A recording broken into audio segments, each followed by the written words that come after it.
Abamesizwe. Ngibingelele bonke abasha Jesu Kristu inkosi.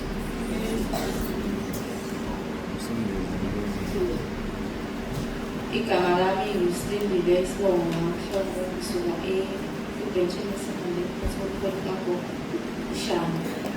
Ngizobonga kakhulu kuningi asenenzele khona isikhathi esincane nje ngaqala ukungena emhlabeni njengoba ngifuna ukuyena ikhaya lethu. Kwakuwuningi nje usuku ngathi ngiyovakasha ngifike ngavakasha ngekhaya lelo suku lokuqala.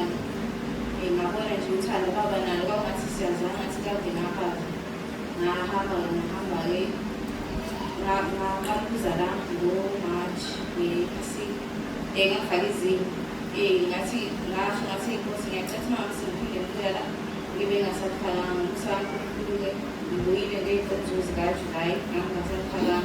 Sithe sila ngey'nkonzo zikaJulayi ekhaya bebenze umsebenzi angazi kwakuthiwa kungeniswa amadlozi kanjani futhi basebenzisa iy'nkukhu eziwu-2.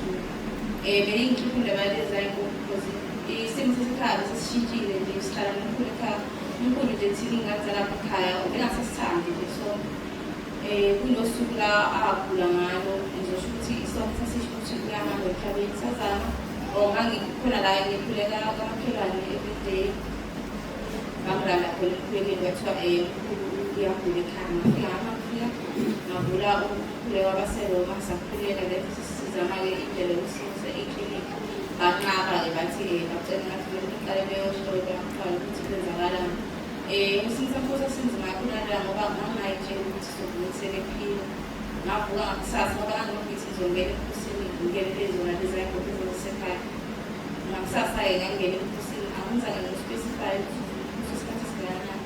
Ngalo nalolo suku beziwu-2 eyodwa yaphoseka emanzini ayizange ife kwathi enye mhlawumbe kwadlula u-3 hours ngabona sebeyiphethe isifini.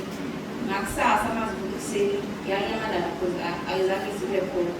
Then lenenye nayo isekho ekhaya ayisekho nje uNkulunkulu usebuyele esimeni useyaphila wayekade sifaka ngisho i-pampers use-right nje uyaphila uyasithanda nje uNkulunkulu wethu. Nasekhaya leyedwa khona ikhonza thina besiyidlalela but manje ekhaya makuSunday sisaphuma sonke kusala about 2 sisakhuleka futhi ngo-6:30 lala ntambama siyakhuleka. Ngiyabonga uJesu Kristu.